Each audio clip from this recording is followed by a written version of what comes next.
Hello everyone, ये video CFA level 1 candidates के लिए है। इस वीडियो के अंदर हमने अंडरस्टैंडिंग ऑफ बिजनेस साइकिल्स को कवर करा है। ये चैप्टर इकोनॉमिक्स के सब्जेक्ट के अंदर आता है। इस वीडियो को देखने के बाद आपको कोई और वीडियो को देखने की जरूरत नहीं पड़ेगी और आप लोग इस चैप्टर के लिए स्ट्रेट अवे क्वेश्चन सॉल्विंग की तरफ मूव कर सकते हैं। So without any delay, let us start the video.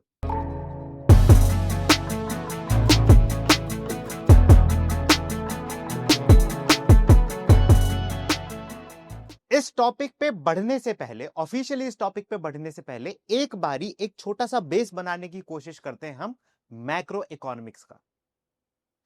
हमारी सारी की सारी मैक्रो इकोनॉमिक्स जीडीपी के अराउंड घूमती रहेगी। बट सर, जीडीपी होता क्या है?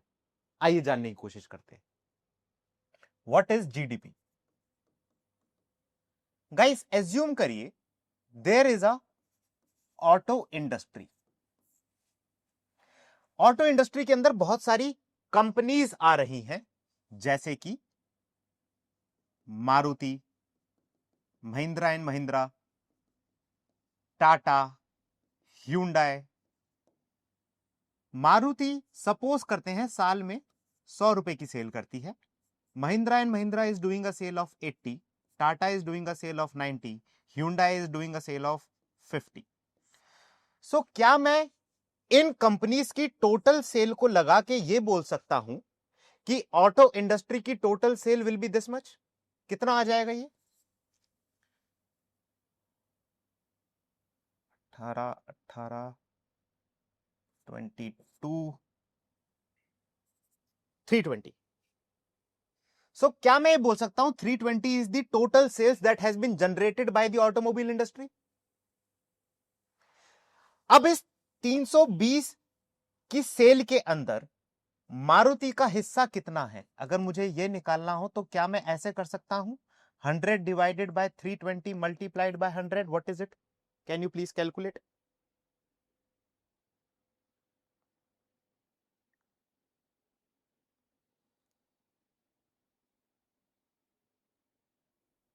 It is coming to around 31.25।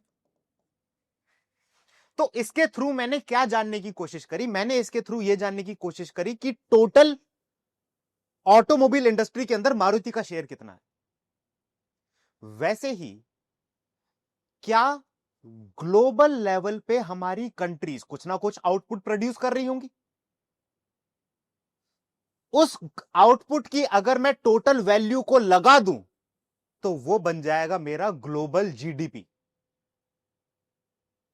उस ग्लोबल जीडीपी के अंदर एक पर्टिकुलर कंट्री का हिस्सा कितना है, तो क्या मैं उस कंट्री की जीडीपी से ग्लोबल जीडीपी को डिवाइड करके वो हिस्सा निकाल सकता हूं, ताकि मुझे पता चल जाए कि ग्लोबल जीडीपी के अंदर उस कंट्री की पावर कितनी है। This is what GDP is. Total value of goods and services produced by a country, not a company. Total value of goods and services that is produced by a country, not a company. Okay, this is what GDP is. So आइए GDP के बारे में कुछ कुछ लिखते हैं।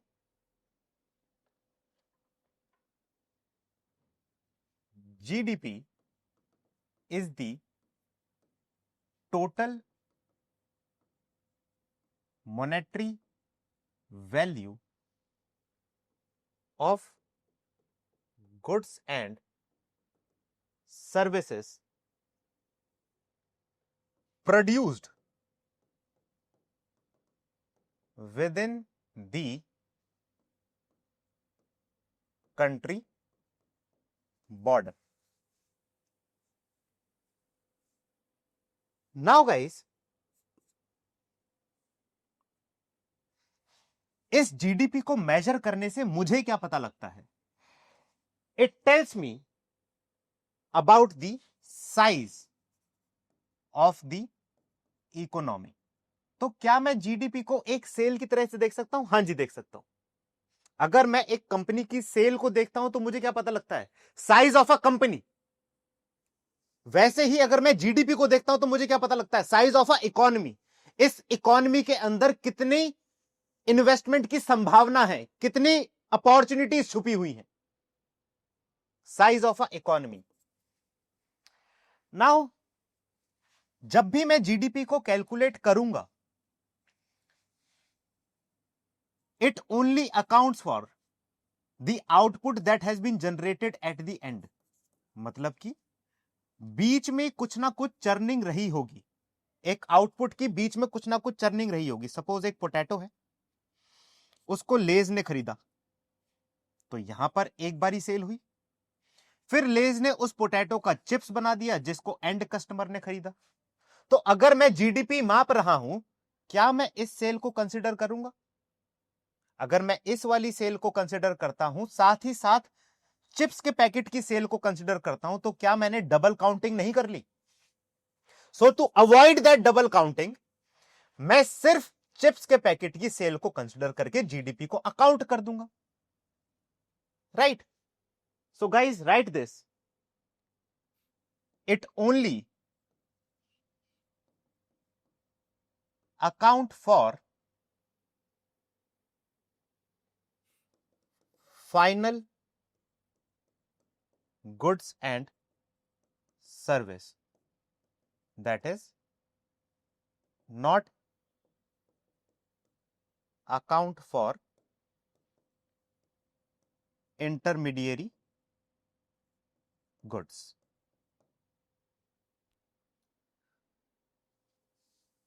Okay जी, let us move ahead और बातचीत करते हैं। हमारी जीडीपी को हम दो तरीके से देख सकते हैं। One is nominal GDP and one is real GDP. Real और नॉमिनल के बीच के डिफरेंस को हम बेसिक अंडरस्टैंडिंग के थ्रू जानते हैं। The difference between real and nominal is account for inflation only. और समझने की कोशिश करते हैं कि what is nominal GDP and what is real GDP. एक एग्जाम्पल लेते हैं, उसके थ्रू इस चीज को जानने की कोशिश करते हैं। Suppose in 2023 total output generated was 1000 और इस आउटपुट का जो प्राइस था that was equal to 100। So what can I say, my GDP in this year, my GDP in 2023 would be equal to 1 lakh. My GDP in this year will be equivalent to 1 lakh. Right? Now 2024 में क्या हुआ? We have generated, this is output and this is price. 2024 के अंदर क्या हुआ? We have generated an output of 1100 और इस साल हमारे गुड्स का प्राइस भी बढ़ गया, that is equivalent to 110. So इस वाले केस के अंदर if I want to calculate the GDP, it will be equivalent to 1,21,000. तो अगर मैं ग्रोथ नापना चाहता हूं, if I want to know the growth, मैंने कितना ग्रो करा इस इकोनॉमी के अंदर, मेरी ग्रोथ कितनी हुई, सो can I say growth will be equal to 121 divided by 1 lakh minus 1, that is 21%. My growth is equivalent to 21%. But guys, don't you feel GDP के थ्रू मैं ये मापना चाहता हूं कि मेरा आउटपुट, टोटल आउटपुट जनरेटेड कितना रहा। यहां पर मैंने कहीं ना कहीं इन्फ्लेशन को भी फैक्टर इन कर लिया, right? So if I want to know that what is the real GDP, असलियत में मेरी ग्रोथ कितनी हुई है, इग्नोरिंग इन्फ्लेशन का impact, what is the real growth that I am having, in that case what will I do? I will say that there are no changes in prices. अगर मेरा price change ना होता, इन that case मैं कितना grow करूंगा, that would become the part of my real GDP. आइए देखते हैं कैसे।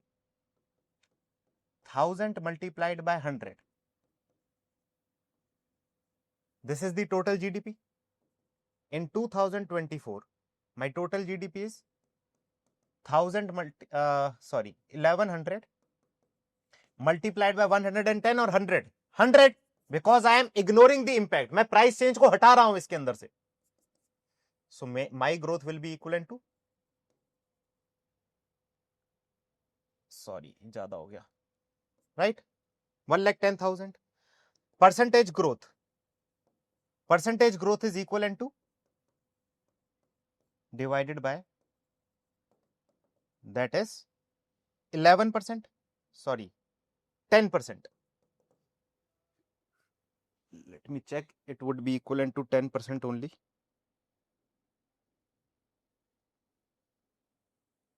Yes, 10%. So असलियत में मेरी ग्रोथ कितनी हुई है? 10%.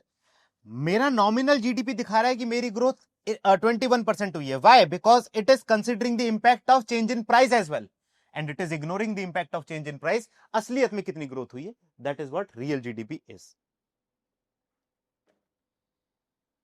Now guys, let us discuss that how a GDP would be calculated. GDP would be equivalent to consumption C plus I plus G plus X minus M.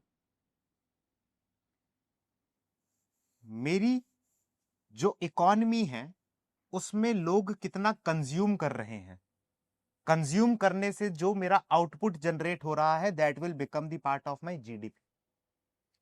मेरी जो इकोनॉमी है उसमें लोग इन्वेस्टमेंट कितना कर रहे हैं, this will also become the part of my GDP. Government कितना खर्चा कर रही है, गवर्नमेंट कितना खर्चा कर रही है, ये हमारा फिस्कल पॉलिसी का पार्ट बनेगा, जिसको हम आने वाले क्लासेस में डिस्कस करेंगे. And this is my net export. Obviously as a, अगर मैं कंपनी की जीडीपी को नाप रहा हूं तो मैं क्या चाहता हूं, मेरा एक्सपोर्ट ज्यादा हो और इंपोर्ट कम हो, मेरे सामान को लोग ज्यादा खरीदें और मैं लोगों के सामान को कम खरीदूं, तभी तो मैं फायदे में रहूंगा. So this will tell me about my net export. So this will be the calculation of GDP. Okay, now guys, let us officially move into the topic of changes in business, of understanding the business cycle. Guys, एक बात बताइए, generally हम कभी भी कोई भी चीज करते हैं, क्या वो सेम लेवल से ग्रो करती रहती है हमेशा? निफ्टी की बात करते हैं, 1900 में, सपोज 1990, सपोज 2000 के अंदर, 2000 एंड 2025, हालांकि निफ्टी ग्रो ही करा है, बट क्या कभी भी निफ्टी ने इस टाइम के अंदर कोई डाउनफॉल नहीं देखा होगा? क्या कभी भी निफ्टी ने इस टाइम के अंदर कोई एक्स्ट्रा ऑर्डिनरी ग्रोथ नहीं देखी होगी? जरूर ऐसा हुआ होगा, जरूर ऐसा हुआ होगा. Overall Nifty has been increased, but कभी कभार उसने बहुत एक्स्ट्रा ऑर्डिनरी ग्रोथ देखी होगी. For example, now Nifty is trading at 25K level, लेकिन उसने एक हाई 26,000 का भी मार रखा है, कभी ना कभी उसने लो भी मारा होगा, राइट?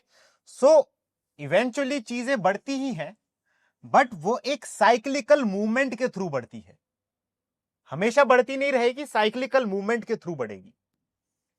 सिमिलरली अगर मैं ये जानना चाहता हूं, suppose my real GDP is increasing, obviously बढ़ रही है मेरी real GDP, but real GDP के अंदर कभी ना कभी ऐसा हुआ होगा कि मैंने कुछ डाउनफॉल फेस करा होगा, कभी ना कभी ऐसा हुआ होगा कि मैंने बहुत ज्यादा हाई बना दिया. So the fluctuation around the real GDP is what? The fluctuation around the real GDP is my business cycle. Fluctuation around the real GDP is my business cycle. So business cycle can be defined as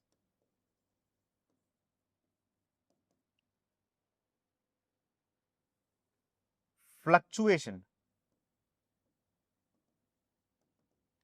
in the economic activity. Fluctuation in the economic activity. So guys, generally जब भी मैं business cycle को देखूंगा, we would be looking at 4 phases of business cycle. What are those 4 phases? There would be expansion, बढ़ रहा हूं. There would be peak. There would be contraction. And there would be recession, या फिर जिसको मैं trough बोलता हूं.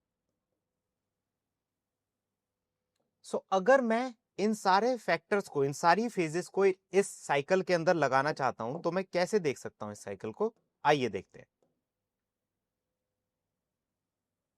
इस वाले फेज को मैं ये बोल सकता हूं कि यहां पे मेरा रिसेशन आ गया था. बातें होंगी कि कैसे बढ़े, क्यों बढ़े, कैसे होगा, क्या होगा, इस सब के बारे में बातें करेंगी. But let us try to visualize the phases. Recession आया, और जब भी हम नीचे जाते हैं उसके बाद क्या होता है? धीरे धीरे हम ऊपर आना शुरू करेंगे. ये ऊपर आने वाला जो फेज है, this phase is known as expansion. And after the expansion I have moved towards my peak. Supreme बन गया, मैं पीक पे पहुंच गया. और पीक पे पहुंचने के बाद क्या होगा? I would fall, and this fall is known as contraction phase. And again contraction will lead to a recession, and again these phases will continue. So these are the phases in my business cycle. हम business cycle के कौन से phase के अंदर आ रहे हैं, इसको understand करने के लिए हमारे पास 3 इंग्रेडिएंट्स हैं. That is known as real GDP, मेरा unemployment, my inflation. We will be discussing about these factors. We will be discussing about these factors. Okay.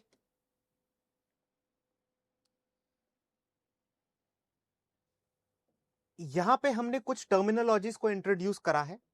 Late us try to understand कि ये terminologies क्या कह रही हैं. Inflation क्या होता है? इन्फ्लेशन का मतलब महंगाई. इन्फ्लेशन का मतलब है महंगाई. अगर मेरे दाम, अगर मेरे प्रोडक्ट के दाम बढ़ते ही जा रहे हैं, that means inflation is high in the economy. Inflation is high in that economy. So if the product prices are increasing, continuous increase in price of product, continuous increase in price of product. Guys, एक बात बताइए, we know कोई भी price determination is a factor of demand and supply. Demand and supply. So continuous price increase. अगर मेरा price increase हो रहा है तो ऐसा क्यों हो रहा है? क्योंकि it might be possible my demand is increasing, that is why there is a continuous price increase in the market. Right? Continuous price increase in the market, continuous increase in the prices of the product. Okay. Then there is a phase known as hyper inflation. हर एक economy में थोड़ा बहुत inflation तो होता ही है. अगर एक साउंड इकोनॉमी है और उसके अंदर महंगाई थोड़ी थोड़ी मतलब एक छोटे अमाउंट से प्राइसेस बढ़ रहे हैं, it means demand is working in a good way. सही बात है. यहां पे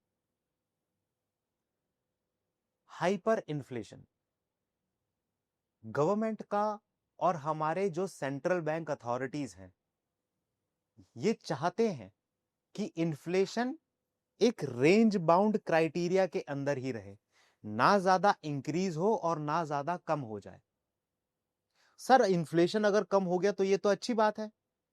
गाइस एक बात बताओ, आज एक प्रोडक्ट आप खरीदने गए, उस प्रोडक्ट का दाम है 100 रुपए, कल उस प्रोडक्ट का दाम हो जाता है 80 रुपए.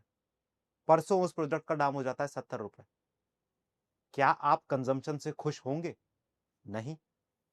अगर ऐसी सिचुएशन में हमारी इकोनॉमी पहुंच जाती है जहां पर मेरे प्राइसेस गिरते ही जा रहे हैं, मैं कभी कंज्यूम करने की कोशिश ही नहीं करूंगा, मैं कभी इन्वेस्टमेंट करने की कोशिश नहीं करूंगा।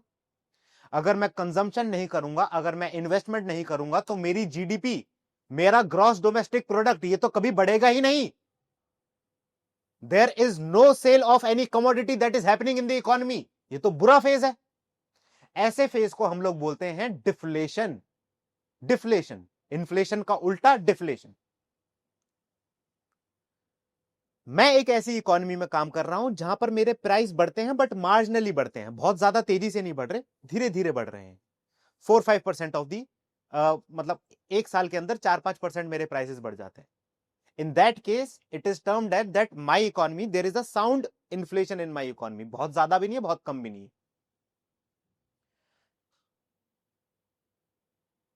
उसके बाद एक फेज आता है जिसको हम बोलते हैं hyper inflation. Countries like Venezuela, Zimbabwe, वो इस इन्फ्लेशन को फेस कर रहे हैं। हाइपर इन्फ्लेशन, जहां पर आज एक प्रोडक्ट का दाम है 100 रुपए, और कल उस प्रोडक्ट का दाम हो गया 250, परसों उस प्रोडक्ट का दाम हो गया 400। Prices are increasing in a drastic way. उस केस के अंदर भी मैं कोई कंट्रीब्यूट नहीं कर पाऊंगा। Hyper inflation. So hyper inflation is also bad for economy, deflation is also bad for economy. That is why जो हमारी बैंकिंग अथॉरिटीज है, सेंट्रल बैंक है, जो हमारा गवर्नमेंट है, दे वॉन्ट कि इन्फ्लेशन एक रेंज बाउंड क्राइटेरिया के अंदर ही चलता रहे। Okay. Hyper inflation, hyper inflation where inflation goes out of control. This is a phase that is known as hyperinflation. Disinflation. Now guys, ये disinflation is not deflation. This is something else. Disinflation. For example, inflation के अंदर क्या हुआ? My product is increasing at a rate of 6%. After a period of time, it is increasing at a rate of 6.2. It is increasing at a rate of 7%. एक range amount के अंदर चल रहा है अभी ये। डिसइंफ्लेशन, डिसइंफ्लेशन के अंदर क्या हो रहा है? The rate of increase is decreasing, which means एक साल मेरा इन्फ्लेशन है 6%, next year my inflation is 5.6, उसके बाद मेरा इन्फ्लेशन इज 5.4। सो इन्फ्लेशन कम हो रहा है, इन्फ्लेशन कम हो रहा है, the rate by which my product is increasing वो कम हो रहा है, which means inflation is falling, but it is positive. और इसके बाद हमारा एक फेज आता है जिसको हम बोलते हैं deflation. Deflation, persistent fall in the prices. Guys, अगर एक डिफ्लेशन जैसा फेज आ जाता है, then what will happen? Demand will evaporate. Sir, अगर आप कह रहे हैं कि कुछ इन्फ्लेशन अच्छा है, तो हाइपर इन्फ्लेशन अच्छा क्यों नहीं है? गाइस, सोच के देखिए, आपकी जॉब लगी and you are getting a salary of 1 lakh rupees per month. Hyper inflation के केस के अंदर क्या हुआ? मेरे प्रोडक्ट के दाम इतनी तेजी से बढ़ रहे हैं, 100%, 200%, it is increasing at such a faster rate कि ये 1 लाख रुपए की जो सैलरी की वैल्यू आज है, ये तो 2 दिन के अंदर अंदर ही खत्म हो जाएगी। So if there is a phase of hyper inflation, salaries will lose their values. Salaries will lose their values in this case.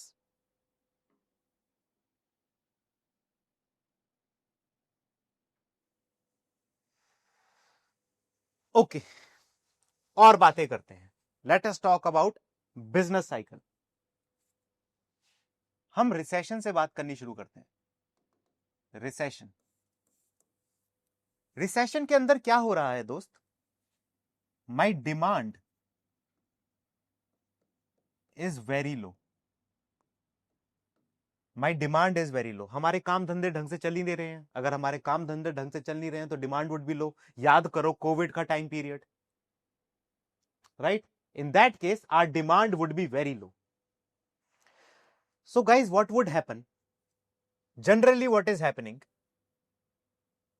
if my demand is very low, in that case government intentionally decrease the interest rate. Interest rate को कम कर दिया जाएगा. This is known as monetary policy. वैसे we have a chapter of monetary policy separately, but I just want that you should get a holistic idea that what is happening. If my demand is very low, government will try to decrease the interest rate. Why they are trying to decrease the interest rate? So that वो money को, पैसे को economy के अंदर flush out कर सके. इसलिए वो इंटरेस्ट रेट को कम करने की कोशिश कर रहे हैं, ताकि लोग बोरो करें, इन्वेस्टमेंट करें, अपने बिजनेसेस को बिल्ड करें, जॉब्स क्रिएट करें, जिससे हमारी इकोनॉमी दोबारा से ट्रैक पे आ सके. राइट? इसीलिए अगर हमारी डिमांड लो है रिसेशनरी फेज के अंदर, so central government will try to reduce the interest rate as per the monetary policy. Why the rates have been decreased? So that people borrow more money, increase their consumption, increase their investment. The increment in investment will help in increase in employment. Right? These factor will come into play. Right? So यहां से क्या होगा? अगर मेरे interest rate कम हो जाते हैं, जिससे कि मेरा कंजम्पशन बढ़े, इन्वेस्टमेंट बढ़े, एम्प्लॉयमेंट बढ़े, उससे मेरी इकोनॉमी रिसेशनरी फेज से दोबारा ऊपर आने की कोशिश करेगी. दोबारा ऊपर आने की कोशिश करेगी, रिसेशनरी फेज से दोबारा ऊपर आने की कोशिश करेगी मेरी economy. So my second phase of economy that will come after this will be expansion. Expansion. What will happen in expansion? My consumption,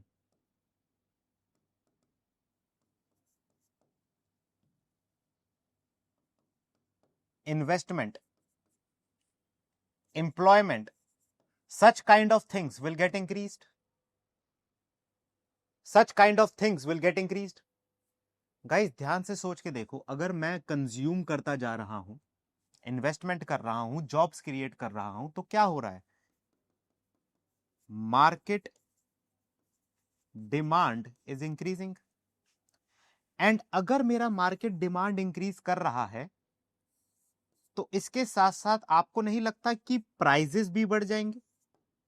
Prices will also shoot up, and if the prices will shoot up, it will lead to a hidden enemy of the economy, that is inflation. महंगाई दर भी बढ़ जाएगा.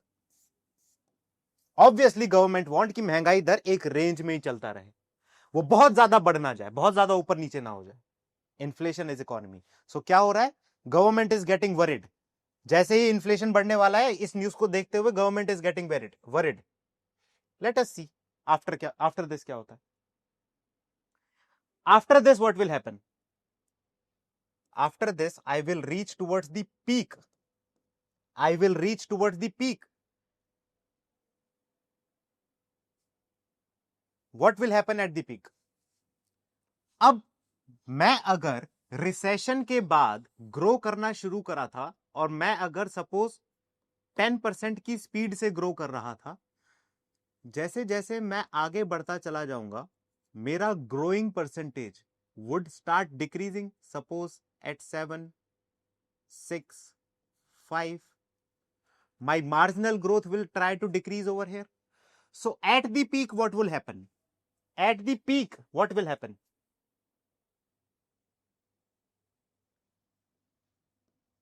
Economy will rise, but at a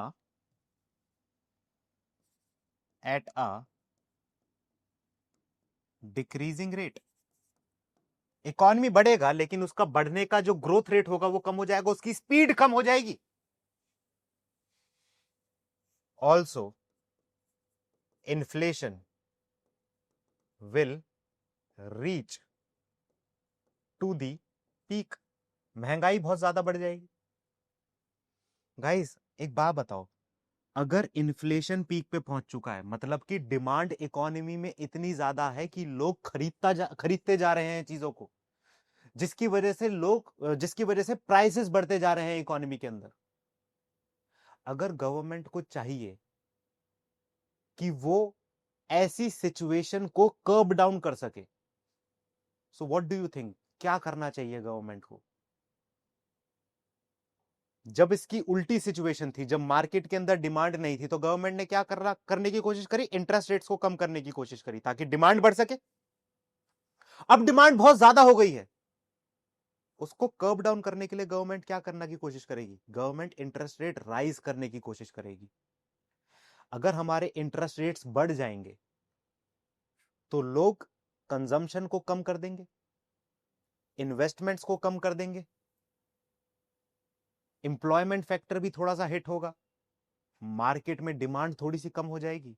और अगर market में demand कम हो गई तो हमारे प्राइसेस कम आने लग जाएंगे. Prices will try to get reduced. After it. हमने कॉर्पोरेट इश्यूअर्स के अंदर पढ़ा होगा पॉजिटिव एनपीवी प्रोजेक्ट्स. आइए लिंक करते हैं इसको. Positive NPV projects. अगर मेरे को चाहिए कि मेरा प्रोजेक्ट पॉजिटिव एनपीवी हो जाए तो मुझे क्या करना चाहिए? अपनी weighted average cost of capital को कम कर देना चाहिए. कॉस्ट ऑफ कैपिटल जब मैं कैलकुलेट करता था तो मैं कॉस्ट ऑफ डेट कैलकुलेट करता था. What is cost of debt? Interest rate that is running in the market. So जब सरकार ने इंटरेस्ट रेट कम करे तो मेरा कॉस्ट ऑफ डेट कम हो गया. कॉस्ट ऑफ डेट कम होने की वजह से मेरा weighted average cost of capital कम हो गया.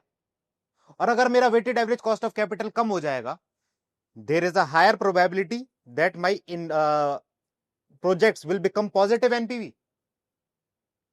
और अगर वो पॉजिटिव एनपीवी हो जाते हैं तो मेरी इन्वेस्टमेंट्स बढ़ जाएंगी. उल्टा. अब इस केस में क्या हो रहा है? मेरे इंटरेस्ट रेट बढ़ रहे हैं. That means my weighted average cost of debt, मतलब my cost of debt is rising. If my cost of debt is rising, my weighted average cost of capital will also rise. If my weighted average cost of capital will rise, अब मेरे positive NPV projects कम हो जाएंगे, जिसकी वजह से मैं investments करने से डरूंगा. Investment is getting a hit, consumption is getting a hit, and because of which prices will come down और मैं इन्फ्लेशन को काउंटर कर सकता हूं. So at peak, so after this what will happen? After peak what will happen? Contraction, contraction, contraction. So to curb inflation, who is the inflation? Hidden enemy of the economy.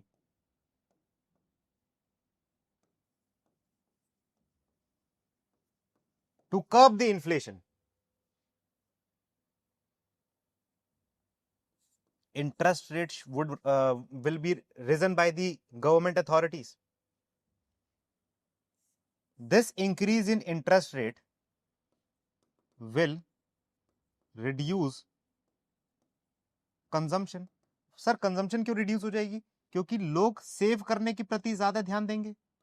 Saving will increase. अब लोग बोरो करने के बजाय invest करने की कोशिश करेंगे. Saving will increase. Negative NPV projects will lead to lower investment, which will lead to lower employment, which will lead to lower demand, lower demand in the economy. और अगर ये लोअर डिमांड हो जाएगी तो मेरे इन्फ्लेशन को कम करने में मदद होगी, which will lead to lower demand in the economy. But अगर मेरी डिमांड कम हो रही है, what is happening? My economy will start contracting. वो expand नहीं हो रही, वो contract हो रही है. And after this, what will happen? After this, what will happen? Again, it will move towards recession. Again, it will move towards recession.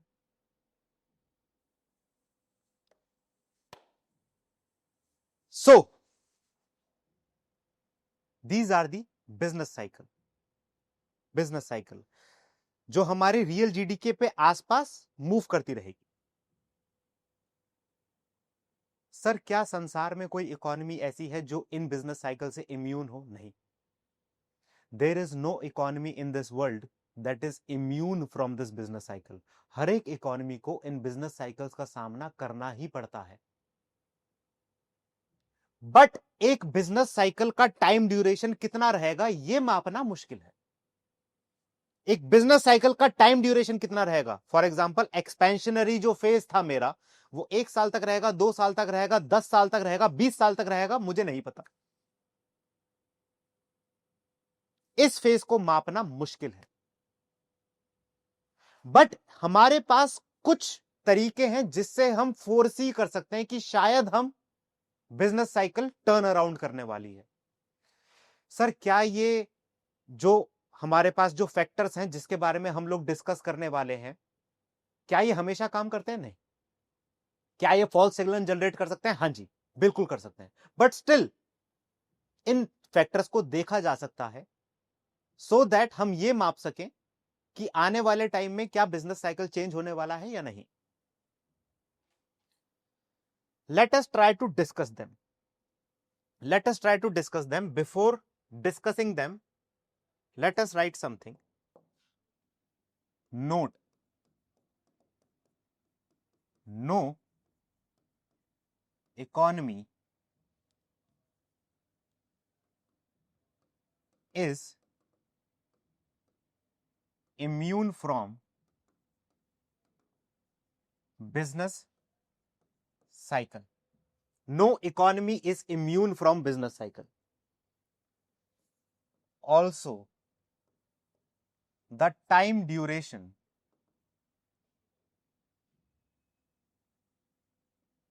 at which one cycle will run is hard to predict. Still, there are some way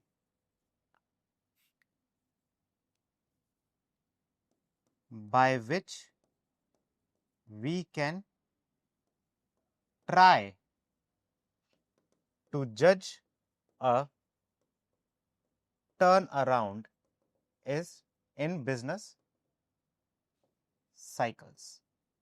Let us try to learn those ways. Also guys, one more note.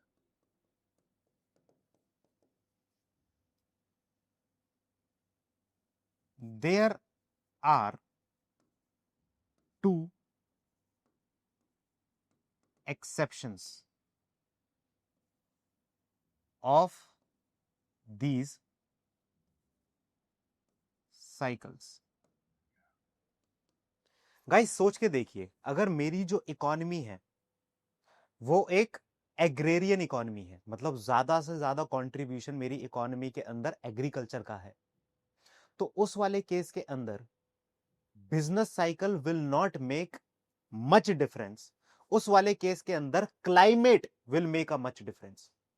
अगर मौसम अच्छा रहा तो मेरी फसल अच्छी होगी, फसल अच्छी होगी तो आउटपुट ज्यादा जनरेट होगा, आउटपुट ज्यादा जनरेट होगा तो कंजम्पशन ज्यादा होगी. राइट? सो अगर मेरी एग्रेरियन इकोनॉमी है, if my economy is agrarian economy, if my economy is agrarian, such kind of economy is controlled by climate, not by business cycles. Also, suppose मेरी economy जो है that is state planning, मैं demand supply factors को इतना ज्यादा play करने का मौका ही नहीं देता. It is state controlled economy. अभी तो चाइना ने थोड़ा कम कर दिया, बट कुछ टाइम पहले तक चाइना की स्टेट कंट्रोल्ड इकोनॉमी थी, where all the outputs were purchased at a predetermined price by the government. State controlled economy. अगर मेरी स्टेट कंट्रोल्ड इकोनॉमी है तब भी मेरा बिजनेस साइकिल, मतलब ग्लोबल रिसेशन, ग्लोबल एक्सपेंशन, इतना ज्यादा इंपैक्ट मेरी इकोनॉमी को नहीं कर पाएगा. So state planning, if my economy is state planning, under such economy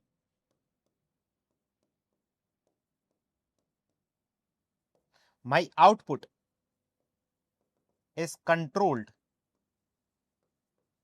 by government. So in that case also बहुत ज्यादा बिजनेस साइकिल का इंपैक्ट मेरी इकोनॉमी के अंदर नहीं आ पाएगा. Okay, let us move ahead and let us try to learn about credit cycle. What is credit cycle? इसको ऐसे समझने की कोशिश करते हैं. एक्सपेंशन फेज के अंदर, जब मैं एक्सपेंशन फेज के अंदर हूं, जब मेरी इकोनॉमी के अंदर डिमांड हाई है, अगर मेरी इकोनॉमी के अंदर डिमांड हाई है तो क्या होगा? सबका काम, इकोनॉमी के अंदर जितने भी बिजनेसेस हैं सबका काम अच्छा चल रहा होगा, सबके पास कैश फ्लोज होगा. अगर सबका काम अच्छा चल रहा है, सबके पास कैश फ्लोज, अच्छा कैश फ्लो आ रहा है, तो क्या इन लोगों को अगर लोन लेना पड़ जाता है, अगर ये लोग लोन लेना चाहते हैं, तो क्या इंटरेस्ट रेट कम दाम पे, इनको कम इंटरेस्ट रेट के अंदर लोन मिल सकता है? सर क्या बोल रहे हैं आप? देखो, interest charged by bank is a factor of two things. One is the risk-free rate of return and one is spread. इस स्प्रेड को हम लोग बोल देते हैं रिस्क. हम फिक्स्ड इनकम में पढ़ते हैं इसके बारे में, रिस्क. सो गाइस सोच के देखिए, अगर मेरा एक्सपेंशन फेज है, अगर मेरा एक्सपेंशन फेज है, मेरे काम अच्छे चल रहे हैं, इस वाले केस के अंदर my riskiness would be lower. Also risk free rate of return would be a bit lower, क्योंकि मतलब अभी अभी मैं रिसेशन से बाहर होके आया हूं तो ये भी कम होगा. सो डोंट यू फील कि अगर ऐसा कोई फेज चल रहा है, in this phase it is higher likelihood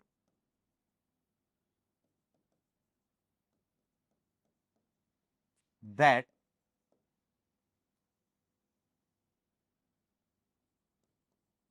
people will get loan at lower interest rate. और सोचने की कोशिश करते हैं इस बात को. हम सबने कोविड का टाइम देखा हुआ है. कोविड का टाइम जो था वो हार्ड टाइम था, रिसेशनरी टाइम था,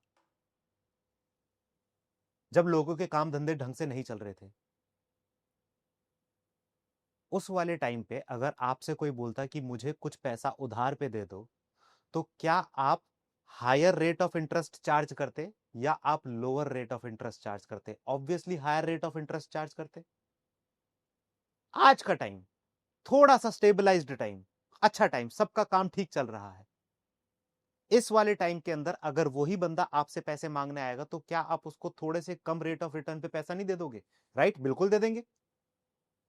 this is the psyche that we are trying to understand over here, कि एक्सपेंशन फेज के अंदर जब सबका काम ठीक चल रहा है, उस वाले केस के अंदर हो सकता है उन लोगों को जो रेट ऑफ रिटर्न है, मतलब कम इंटरेस्ट रेट के अंदर लोन मिल जाए. बट अगर मैं कॉन्ट्रैक्शन फेज के अंदर हूं, my economy is slowing down, contraction phase, जब लोगों का काम इतना अच्छा नहीं चल रहा है, कॉन्ट्रैक्शन फेज, और इसको बोलते हैं रिसेशन में अगर मैं हूं, व्हेन लोगों का काम इतना ज्यादा अच्छा नहीं चल रहा है, तो क्या होगा? Risk would be higher. लोग आपका पैसा मार के भग गए तो default risk is higher, right? Interest rate in the market would be a bit higher. So in that case,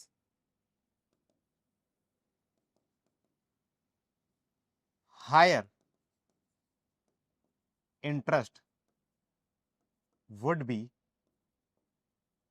charged by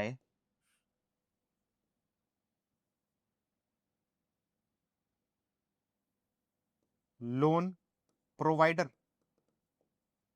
अगर फिर भी डाउट होता है तो मैं लिख देता हूं think Covid period, think Covid period,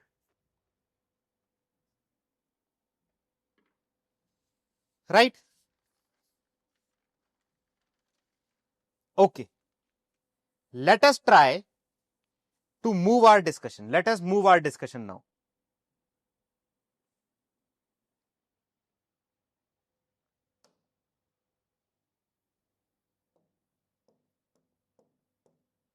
Indicators. We are discussing the indicators.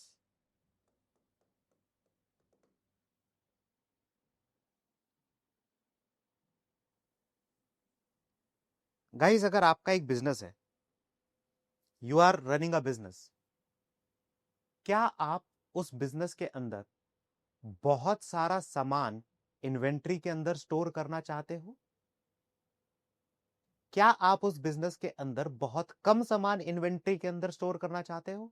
Sir क्या पूछ रहे हो आप, क्या पूछना चाहते हो? सुनो, एज अ बिजनेस ओनर मैं एक एक्यूरेट अमाउंट, ठीक ठीक अमाउंट अपनी इन्वेंट्री के अंदर स्टोर करना चाहता हूं, ना बहुत ज्यादा ना बहुत कम। सर बहुत कम क्यों नहीं? अगर मैं बहुत कम सामान अपनी इन्वेंट्री के अंदर, अपने स्टॉक के अंदर स्टोर करूंगा, तो इट माइट बी पॉसिबल कि आने वाले टाइम में मेरे पास अगर कोई ऑर्डर आता है, कोई सेल का ऑर्डर आता है, तो मैं उसको इवेल्युएट ही ना कर पाऊं, मैं उसको सेल प्रोवाइड ही ना कर पाऊं, मेरे पास है ही नहीं सामान।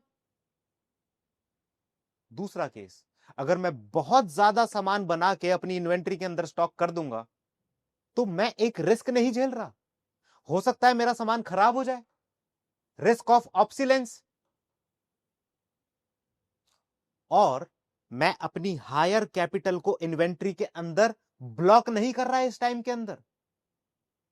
सो सर क्या करना चाहिए? हमें एक एक्यूरेट अमाउंट ऑफ इन्वेंट्री को स्टोर करना चाहिए अपने पास, ना बहुत ज्यादा ना बहुत कम, एक मॉडरेट अमाउंट, जो इंडस्ट्री के अंदर चल रहा है, एक moderate amount. Now guys, suppose first indicator I am trying to discuss inventory to sale ratio. I am trying to discuss this. Now guys, suppose करते हैं कि suppose the industry in which I am operating keep inventory to sale ratio equivalent to 10%. Cell का 10% हिस्सा मैं अपनी inventory के अंदर store करके रख देता हूं।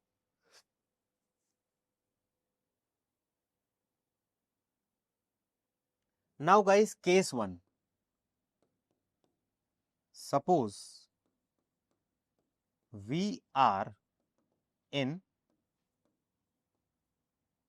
expansion phase and reaching in peak. मैं एक्सपेंशनरी फेज के अंदर हूं और पीक तक जाने की कोशिश कर रहा हूं। What would happen in this case? मैं एक्सपेंशन फेज के अंदर हूं और पीक पे जाने की कोशिश कर रहा हूं, ऐसा कुछ होगा। सपोज मैं इस फेज के अंदर हूं, I am in this phase and I am trying to reach over here, I am in expansion phase and I am trying to reach over peak. So guys, what will happen in this case? My inventory and sale, अगर मैं expansion के अंदर हूं तो मेरा cell increase होगा, साथ साथ मेरा इन्वेंट्री भी इंक्रीज होगा। सपोज इसको इंक्रीज करते करते the ratio is coming to 10%, which is okay. But guys, आपको याद है कि जैसे जैसे मैं एक्सपेंशन से पीक पे जाता था तो मेरा सेल बढ़ता तो था, लेकिन उसके बढ़ने की जो स्पीड थी वो कम हो जाती थी. My output is increasing, but the speed at which my output is increasing, that becomes lower. So guys, what will happen? जैसे जैसे मैं पीक पे जाने वाला हूंगा, my inventory will rise, but my sale is rising at a lower pace. क्या are we able to understand the arrow signal over here? My inventory is rising, but my sale is rising at a lower pace. So don't you feel if this would be the case, मेरा जो inventory to sale ratio है वो बढ़ जाएगा. Suppose बढ़ के 18% हो गया, सपोज बढ़ के 18% हो गया. सो गाइस, अगर मेरा inventory to sale ratio, I am seeing a change in my inventory to sale ratio, तो क्या मैं ये बात कर सकता हूं that my phase in which my economy was running वो चेंज हो गई है. Phase of economy has changed. So peak पे क्या होता है मेरा? Sale grow at lower pace. My sale will grow at a lower pace.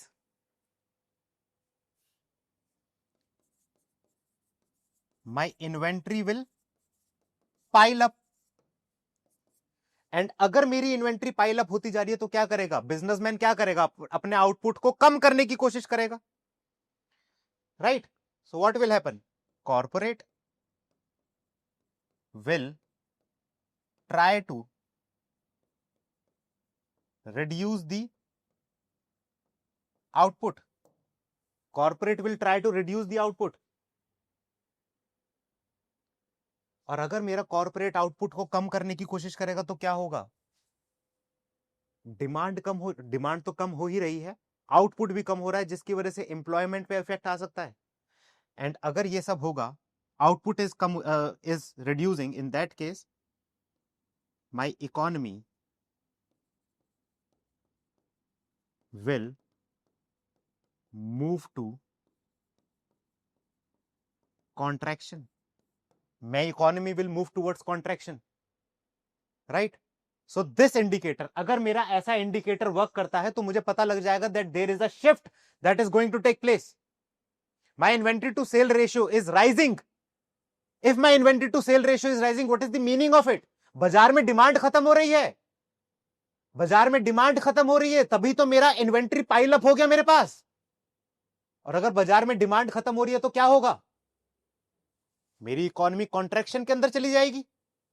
my economy will get a dip. It will move towards contraction. Right? Let us move to case 2. Let us move to case 2.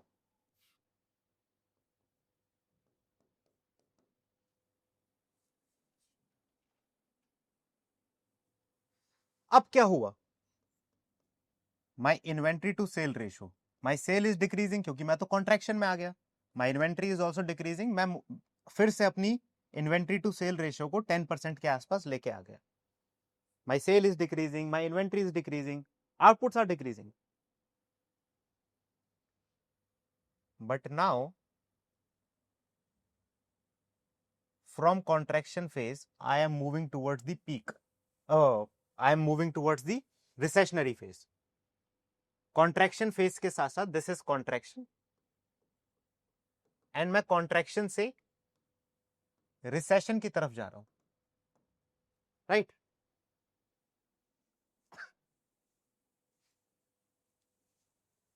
Recession में क्या होगा? Recession के अंदर government कुछ ना कुछ measures लेगी जिसकी वजह से मैं डिमांड को पिकअप करने की कोशिश करेंगे वो लोग. So my inventory is decreasing, but after this my sale has tried to increase a bit. Inventory is still decreasing क्योंकि मैं तो आउटपुट प्रिपेयर ही नहीं कर रहा ना, but my sale started increasing in such a way that suppose this ratio is came out to 2%. 10 से 2% हो गई. 10 से 2% हो गई. Right? So what will happen after this? अगर 10 से 2% हो गई है तो क्या इंडिकेशन है ये कॉर्पोरेट के लिए कि आने वाले टाइम में मेरी डिमांड पुल अप करेगी, और अगर आने वाले टाइम में मेरी डिमांड पुल अप करेगी तो उसके लिए मुझे क्या करना चाहिए? इन्वेंट्री बढ़ानी चाहिए। इन्वेंट्री बढ़ाने के लिए मुझे क्या करना चाहिए? एम्प्लॉयमेंट प्रोवाइड करना चाहिए। एम्प्लॉयमेंट प्रोवाइड करूंगा तो क्या होगा? डिमांड एग्रीगेटली बढ़ जाएगी, और हो सकता है कि मैं रिसेशन फेज को तोड़ के एक्सपेंशन फेज की तरफ दोबारा से जा सकूं, right? So what will happen? Corporate will try to increase the production. Corporate will try to increase the production, and this increase in production will lead to increase in employment, and this will lead to increase in employment will lead to increase in demand, and my economy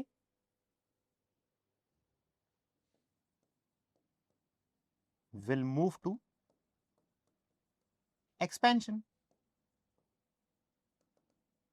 My economy will move to expansion now, right? Is it okay? This was one way जिससे मैं माप सकता हूं. This is one indicator जिसके through मैं माप सकता हूं. Let us try to discuss about some more things. Labour and physical capital. Guys this is a note, एक तरीके का नोट है ये. आने वाले टाइम में भी जब हम लेवल 2 में पहुंच जाएंगे, we will learn that majorly दो चीजें काम करती हैं हमारी जीडीपी की ग्रोथ में. वन इज लेबर कितना काम कर रही है, लेबर प्रोडक्टिविटी, हम लोग काम कितना कर रहे हैं, एंड वन इज कैपिटल कितना इन्वेस्ट हो रही है. लेबर कितना काम कर रही है और कैपिटल कितना इन्वेस्ट हो रही है.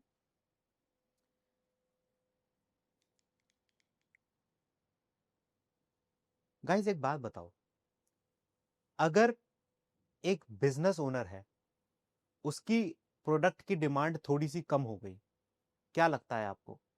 वो एम्प्लॉइज को, अपने एम्प्लॉइज को जॉब से निकालने की कोशिश करता रहेगा? स्ट्रेट अवे वो अपने एम्प्लॉइज को जॉब से निकालने की कोशिश करेगा, या वेट करेगा थोड़ा सा? ऑब्वियसली वेट करेगा, ऑब्वियसली वेट करेगा. तो जब हमारी इकोनॉमी रिसेशन की तरफ बढ़ रही है तो एकदम से ऐसा नहीं है कि एम्प्लॉयमेंट खत्म होने लग जाएगी. They will wait for a time. और जब हमारी इकोनॉमी रिसेशन से एक्सपेंशन की तरफ मूव कर रही है तो एकदम से नहीं है कि एम्प्लॉयमेंट में बूम आ जाएगा. वहां पर भी वो वेट फॉर टाइम के साथ वेट करेंगे. अगर मैं रिसेशन की तरफ मूव कर रहा हूं तो क्या मैं अपनी प्लांट एंड मशीनरी को बेचना शुरू कर दूंगा? नहीं. और अगर मैं एक्सपेंशन की तरफ मूव कर रहा हूं तो क्या मैं बहुत ज्यादा प्लांट एंड मशीनरी खरीदने लग जाऊंगा? नहीं. This will not take place. Generally क्या होगा कि अगर मैं फॉर एग्जाम्पल रिसेशन में हूं और मैं एक्सपेंशन की तरफ मूव कर रहा हूं, तो मैं अपने ही एम्प्लॉय से, जो मेरे प्रेजेंट एम्प्लॉयज हैं, उनसे ज्यादा काम करवाने की कोशिश करूंगा. मैं उनको ओवर टाइम पे रख लूंगा, उनको ओवर टाइम पे करने की कोशिश करूंगा ताकि ज्यादा आउटपुट प्रोडक्शन उन्हीं से हो सके. अगर वो नहीं कर पाएंगे तो जाके मैं एम्प्लॉयमेंट को बढ़ाऊंगा. तो एकदम से इंपैक्ट नहीं आ जाता है इसके अंदर. It will take the time. Similarly अगर मैं एक्सपेंशन के अंदर हूं, मतलब मैं पीक के अंदर आ गया और now my economy is moving down, so क्या मैं एकदम से उनको जॉब से निकालने लग जाऊंगा? नहीं. I will wait for the time. उनको, उनसे कम काम करवाऊंगा, ओवर टाइम पे नहीं करूंगा, उनको उनसे कम काम करवाने की कोशिश करूंगा. दोबारा से इस बारी कैपिटल के पॉइंट ऑफ व्यू से सोचते हैं. अगर मैं रिसेशन से एक्सपेंशन की तरफ मूव कर रहा हूं तो मैं क्या इमीडिएटली नई प्लांट एंड मशीनरी खरीदने लग जाऊंगा? नहीं. जो मेरी प्रेजेंट प्लांट एंड मशीनरी है उसको ओवर यूटिलाइज करने की कोशिश करूंगा. और जब मैं पीक से रिसेशन की तरफ बढ़ने की कोशिश करूंगा, कॉन्ट्रैक्शनरी फेज के अंदर को बढ़ने की कोशिश करूंगा, तो क्या मैं अपनी प्लांट एंड मशीनरी को बेचने लग जाऊंगा? नहीं. मैं उसको अंडर यूटिलाइज करने की कोशिश करूंगा, रखूंगा तो सही उसको अपने पास। So this is how these factors work. ये एकदम से चेंज नहीं होते हैं, it will take the time.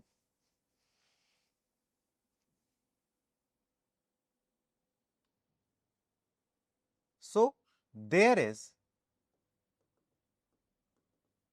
Direct and indirect cost involved in hiring and firing the labor, right?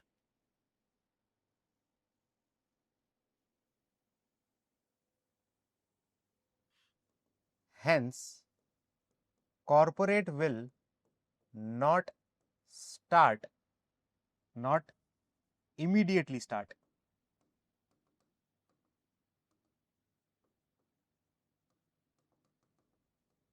hiring the labor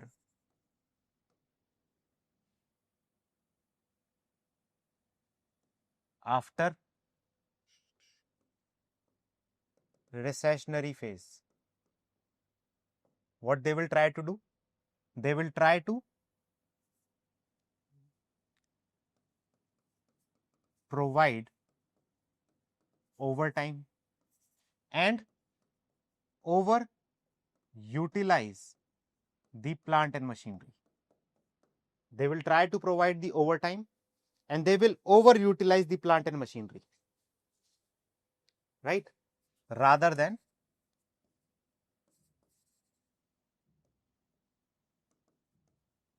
buying a new machine, right? Also, corporate will not fire the labor at peak when economy is moving towards contraction. They will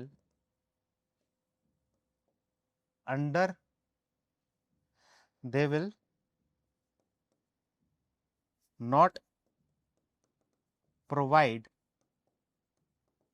overtime and try to underutilize the machinery. ठीक है? This is how these factors work. Also, guys, it has been seen and also it makes a logical sense कि जैसे ही employ अपने recession से expansion की तरफ बढ़ता है, उस वाले टाइम के अंदर उसकी प्रोडक्टिविटी सबसे हायर होती है। जैसे जैसे आगे बढ़ता है उसकी प्रोडक्टिविटी कम होने लग जाती है, क्योंकि वो बहुत ज्यादा काम आ जाता है उसके ऊपर, उसकी प्रोडक्टिविटी कम होने लग जाएगी। So his productivity is highest when they are moving from recession to expansion. His productivity will be highest when they are moving from recession to expansion. The productivity of employees are very high during recession and initial expansion. Why it is high in recession? Because he is feared कि उसकी job ना चली जाए। Initial expansion, वहां तो उसके पास enthusiasm ही इतना है, right? Also at peak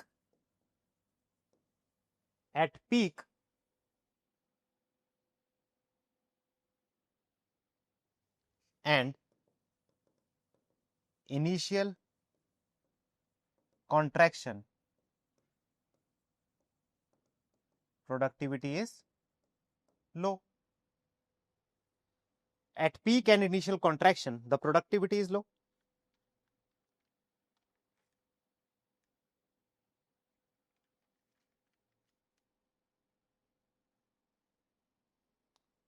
Let us try to read about the housing sector activities. Guys एक बात बताओ, हमारी पॉपुलेशन के अंदर जो मेजर पॉपुलेशन कंट्रीब्यूटर है, मेजर जीडीपी कंट्रीब्यूटर है, दे वर यंग पीपल. हर एक यंग आदमी का सपना होता है कि वो अपने लिए घर बनाए. So they were young people. So in that case what do you feel? The demand for houses would be higher और लोअर? हायर. अगर हमारा बहुत ज्यादा माइग्रेशन हो रहा है, रूरल एरिया से बहुत ज्यादा माइग्रेशन हो रहा है अर्बन एरियाज के अंदर, उस केस के अंदर क्या होगा? There would be more construction in the urban areas, there will be more demand of houses in urban areas. अगर हमारी इकोनॉमी के अंदर हमारे लोगों की income is so much high that they can readily purchase the houses, जब वो चाहें तब वो घर खरीद सकते हैं, क्या होगा? Demand for houses will increase और decrease? It will increase. But ये भी बात किसी से छुपी नहीं है कि demand for houses are increasing because of the speculative activity. Speculation की वजह से भी तो हमारी डिमांड बढ़ती है हाउसेस की. कैसे? अरे एक घर की कीमत आज सपोज 1 CR है, 2 महीने बाद उसकी कीमत हो गई 1.5 CR, उसके बाद उसकी कीमत हो गई 2 CR. सो लोग देख पा रहे हैं कि अरे इसकी कीमत तो बहुत तेजी से बढ़ती चली जा रही है, और बहुत तेजी से अगर कीमत बढ़ती चली जा रही है तो क्या होगा? लोग इन्वेस्ट ज्यादा करने की कोशिश करेंगे, और इन्वेस्ट ज्यादा करने की कोशिश करेंगे तो हमारी demand of the houses will get increase. But साथ ही साथ ये एक बबल की तरफ भी इशारा करता है. याद करो housing prices bubble of 2007 and 8, कि हमारे हाउस के प्राइसेस बढ़ते बढ़ते इतने ज्यादा बढ़ गए कि अब उसकी डिमांड ही नहीं रही. वो इतने महंगे हो गए कि लोग उसे खरीद ही नहीं पा रहे हैं, और अगर खरीद नहीं पा रहे हैं तो क्या होगा? उसकी डिमांड गिर जाएगी. डिमांड गिरेगी तो क्या होगा? प्राइसेस कम हो जाएंगे. हो सकता है कि सरकार की कोलेट्रल की वैल्यू इतनी कम हो जाए कि लोग लोन देने से वापस कर दें. यही तो हुआ था 2007-8 में. क्या हुआ था 2007-8 में? हमने अपने 1 लाख के घर के ऊपर लोन ले लिया. डिमांड फॉर हाउसेस फॉल, जिसकी वजह से price of houses fall. Price गिरते गिरते कितने हो गए? 50,000 हो गए. सपोज 50,000 के प्राइसेस हो गए. अब जिसने लोन लिया था वो कह रहा है कि मैं वापस भी क्यों करूंगा? आप घर ही तो ले जाओगे मेरे से, मेरा ले जाओ, उसकी वैल्यू ही नहीं है इतनी. This will bring to a systemic crisis. ठीक है, so let us not deviate, मतलब एक नई ट्रेजेक्टरी की तरफ डेविएट नहीं करते. Let us talk about the housing sector activity.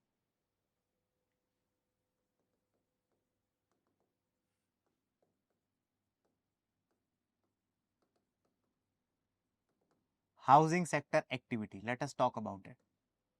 What are the factors that are impacting हमारे हाउसिंग सेक्टर की एक्टिविटी को?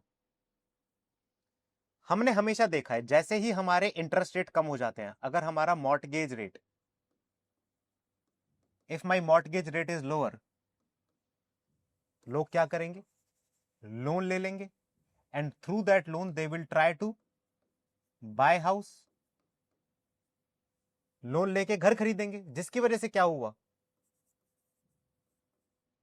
Demand for house will increase. If my mortgage rate is lower, the demand for house will get increased.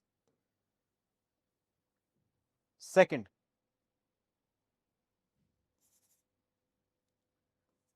cost of house relative to income. If my house relative to my income is having a lower ratio, अगर मेरे house के prices कम है, मेरी income इतनी ज्यादा है कि घर तो बहुत सस्ता है मेरे लिए, इन that case demand for house will increase. Demand for house will increase. Third, speculative activity. If price of house is increasing continuously, same चीज आज की डेट में गोल्ड के साथ भी हो रही है. इफ क्योंकि price of gold is increasing continuously, लोग उसकी डिमांड करते ही चले जा रहे हैं, राइट? हायर परचेजिंग हो रही है गोल्ड की, right? If price of house is increasing continuously, demand for house will increase. Fourth, demographics.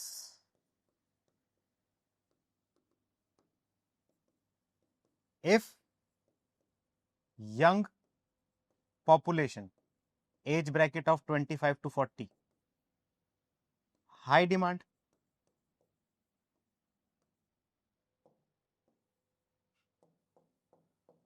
Also, high migration from rural to urban area. What will happen? High demand of house, right?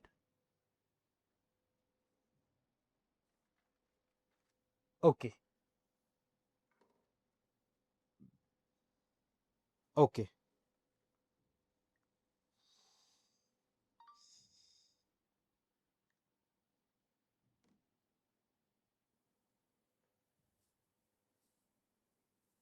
Let us try to discuss about external trade balance as well. Export minus import, इसके बारे में बातचीत करते हैं. Guys एक बात बताओ, as a country मेरा एक्सपोर्ट कब बढ़ेगा? एज अ कंट्री मेरा एक्सपोर्ट, मैं दुनिया को सामान कब बेचूंगा? अगर मेरा सामान सस्ता होगा तभी तो दुनिया को बेच पाऊंगा. तो गाइस सोच के देखो, एज अ कंट्री अगर मेरी करेंसी की वैल्यू, सपोज एक यूएस का पर्सन मेरी कंट्री में सामान खरीदने आता है, एक यूएस का person is coming to India सामान खरीदने के लिए, टू परचेज द गुड्स. उसके लिए वो सामान बहुत सस्ता हो सकता है. क्यों? क्योंकि in comparison to US dollar मेरी कंट्री की जो आईएनआर है, my INR is lower in comparison to US dollar. लेकिन वहीं अगर वियतनाम से कोई पर्सन हमारी कंट्री में सामान खरीदने आ जाता है तो उसके लिए वही सामान महंगा हो सकता है, क्योंकि वियतनाम का करेंसी के मुकाबले हमारी करेंसी की वैल्यू अच्छी, right? So let us try to discuss about exports and imports.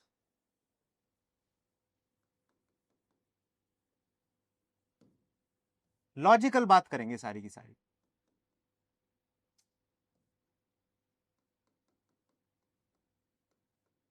External trade balance, export minus import.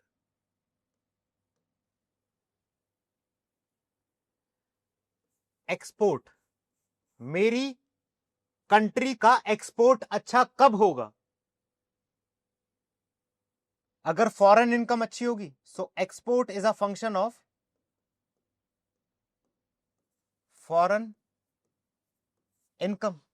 अगर यूएस के लोगों की इनकम इज गुड, यूएस के लोगों की इनकम इज गुड, तभी तो वो बाहर एक्सपोर्ट करके कुछ गुड्स खरीद पाएंगे.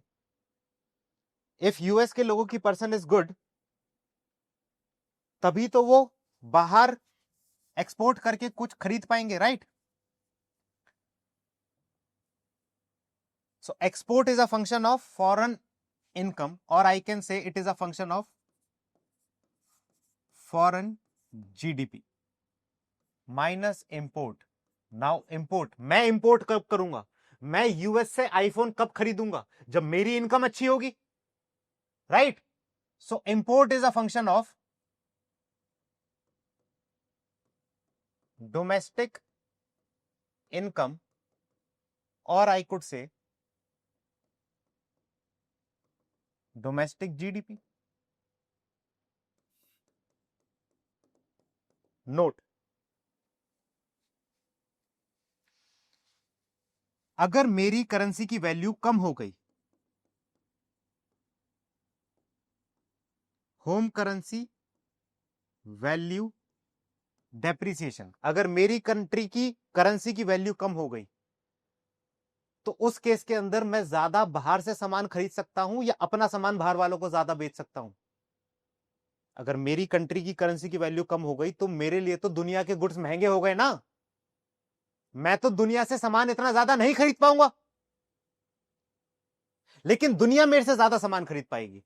सो home currency value depreciation will lead to higher export and lower import.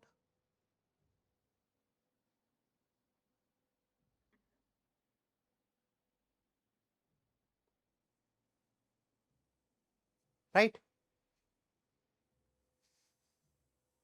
Late us talk about consumption activity. Class की स्टार्टिंग में हमने डिस्कस करा था that what is GDP. GDP is C plus I plus G plus X minus M, this is GDP.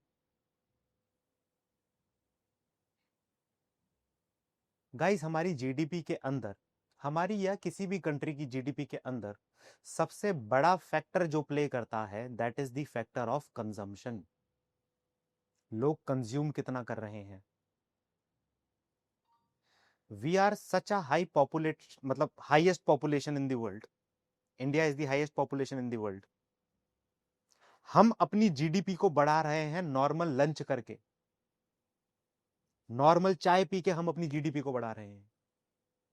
Right, so GDP is increasing as consumption is increasing. जैसे consumption बढ़ेगी वैसे वैसे हमारी जीडीपी बढ़ेगी। Right, so let us try to understand this part.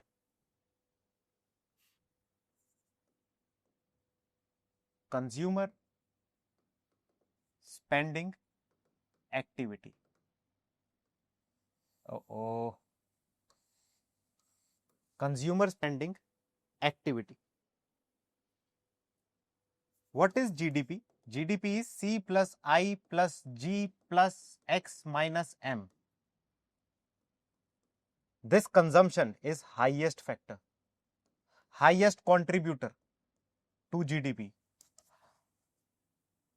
India की GDP का around 60% is derived from this factor only, consumption factor. So guys, जैसा कि हम पहले भी डिस्कस कर चुके हैं, कंजम्पशन इंक्रीज जब मेरी economy is in the expansion phase and my consumption will decrease if my economy is in the contraction phase. Right?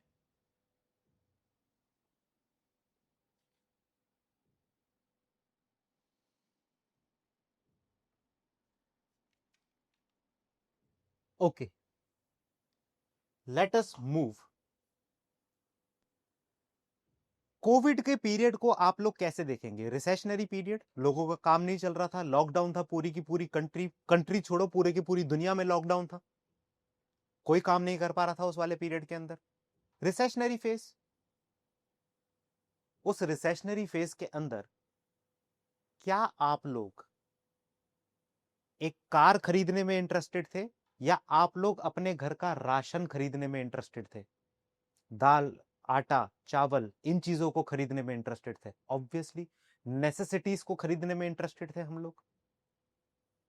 अगर सोचो एक कंट्री रिसेशनरी फेज के अंदर से जा रही है जहां पर डिमांड कम है, उस वाले फेज के अंदर क्या हमारे साइक्लिकल प्रोडक्ट्स मतलब कि ड्यूरेबल प्रोडक्ट्स जैसे कि वॉशिंग मशीन, कार, ऐसे प्रोडक्ट्स की सेल ज्यादा होगी या फिर नॉर्मल प्रोडक्ट्स, दवाइयां, दाल, आटा, चावल, ऐसी चीजों की सेल ज्यादा होगी। ऑब्वियसली नेसेसिटीज, नेसेसिटीज थोड़ा सा साइड डिस्कशन कर रहा हूं। जब भी हम पोर्टफोलियो मैनेजमेंट करते हैं, हम डाइवर्सिफाई करते हैं अपने आप को। तो अगर जैसे एज एन इक्विटी इन्वेस्टर मैं डाइवर्सिफाई कर रहा हूं, तो क्या बोला जाता है कि मुझे सेफ प्रोडक्ट में भी इन्वेस्ट करना चाहिए और साइक्लिकल प्रोडक्ट में भी इन्वेस्ट करना चाहिए, ताकि मेरी रिटर्न ज्यादा फ्लक्चुएट ना करे। राइट? सिमिलरली क्यों करा जाता है? तो क्योंकि रिसेशनरी फेज के अंदर जब मेरी इकोनॉमी में डिप आएगा, उस फेज के अंदर जो हमारे एफएमसीजी प्रोडक्ट्स वाली कंपनीज है वो ज्यादा डिप नहीं करेंगी, क्योंकि उनकी सेल फिर भी हो रही होगी। ऑटोमोबाइल जैसी कंपनियों की सेल ज्यादा नहीं हो रही होगी उस टाइम के अंदर। Back to the discussion. So cyclical goods, if I am in the recessionary phase, अगर मैं एक रिसेशनरी फेज के अंदर हूं, तो साइक्लिकल गुड्स की जो सेल है वो ज्यादा होगी या कम होगी? ऑब्वियसली कम। Right? This is what we are going to, यही डिस्कस करेंगे यहां पे। ड्यूरेबल गुड्स और साइक्लिकल गुड्स। ठीक है जी।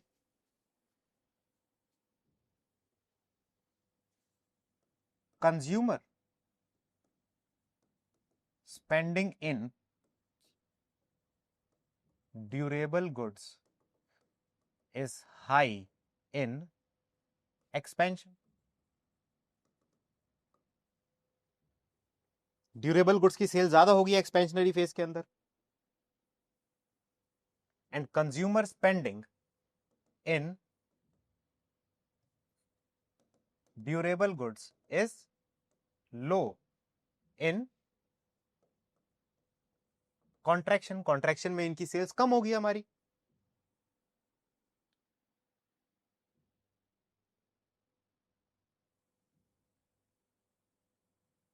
सर्विस, इसी में सर्विस की बात भी करते हैं। सर्विस जैसे कि discretionary service.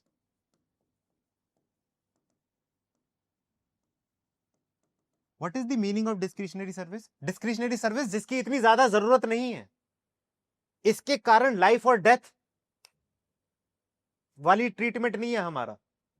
It is not very very necessary. जैसे कि ट्रैवल, रेस्टोरेंट्स, ऐसी सर्विसेज। सो ऑब्वियसली अगर मेरी economy is in the contraction phase, in services की डिमांड कम होगी। डिमांड ऑफ डिस्क्रिशनरी सर्विस क्या होगी?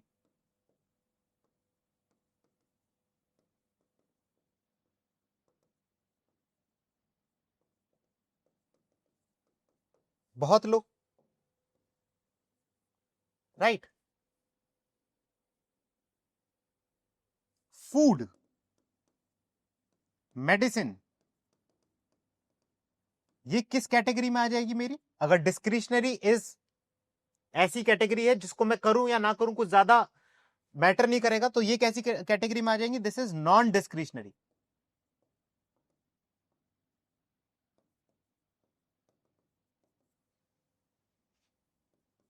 And if I am in the contractionary phase, इनकी डिमांड ज्यादा इंपैक्ट नहीं होगी। No drastic impact in contraction. Right? Now, guys, क्या आपको याद है कोविड के टाइम पे जब लॉकडाउन लगा हुआ था, थोड़े टाइम बाद मार्केट ठीक परफॉर्म करने लग गई थी। स्टॉक प्राइसेस एक बारी डिप करके अगेन राइज करने लग गए थे। स्टॉक प्राइसेस राइजेस क्यों कर रहे थे उस टाइम के अंदर? क्या बिजनेसेस अच्छा परफॉर्म करने लग गए थे? अरे नहीं, बिजनेसेस कैसे अच्छा परफॉर्म करेंगे? लॉकडाउन लगा हुआ था उस टाइम के अंदर। बिजनेसेस इतना ज्यादा अच्छा परफॉर्म कहां कर रहे थे, बट स्टिल हमारे स्टॉक प्राइसेस इंक्रीज कर रहे थे। व्हाई? बिकॉज गाइस, हमारी जो स्टॉक मार्केट है, it is always a lead indicator. वो भविष्य को देख के चलती है। अगर आने वाला टाइम अच्छा है तो स्टॉक प्राइसेस बढ़ेंगे, और अगर आने वाला टाइम बुरा है तो स्टॉक प्राइसेस गिरने लग जाएंगे। It is a lead indicator. Stock prices हमें आने वाले टाइम की संभावना देती है, lead indicator, right? So now let us have a last discussion of today's topic, economic indicators.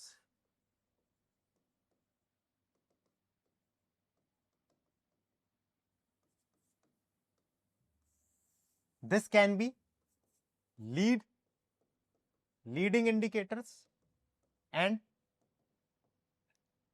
lagging indicators. Leading indicators के एग्जांपल्स क्या हो सकते हैं? लाइक स्टॉक प्राइस, आने वाले टाइम की संभावना देती है ये स्टॉक प्राइस। कैपेसिटी यूटिलाइजेशन, क्या मतलब सर? अगर मैं फुल कैपेसिटी पे काम कर रहा हूं, हायर कैपेसिटी पे काम कर रहा हूं, तो हो सकता, क्यों कर रहा हूं हायर कैपेसिटी पे काम? मैं अपने आउटपुट को ज्यादा क्यों कर रहा हूं? क्योंकि आने वाला टाइम अच्छा है ना, इसलिए तो आउटपुट को जनरेट करके इन्वेंट्री में डालता जा रहा हूं मैं, ताकि मैं सेल मिस आउट ना कर सकूं। Capacity utilisation, leading indicator, this would be the leading indicator, right? So meaning, no before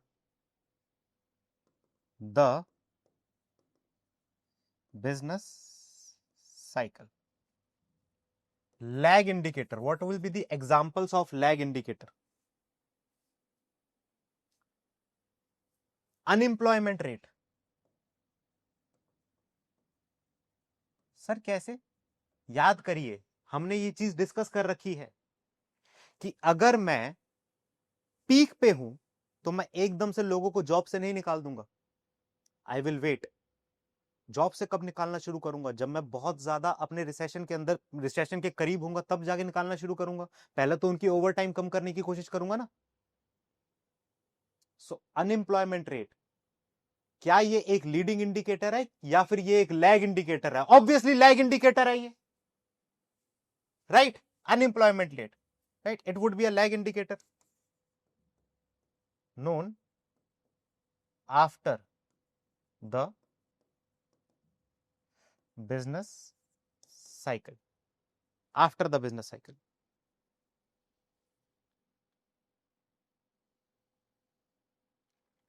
Okay. So these are the things. ये चीजें हमें आज के टॉपिक के अंदर डिस्कस करनी थी। अंडरस्टैंडिंग द बिजनेस साइकिल, आज के टॉपिक के लिए हमें यही डिस्कशन करना था। Thank you. मिलते हैं नेक्स्ट क्लास के अंदर किसी और टॉपिक के साथ। Bye bye.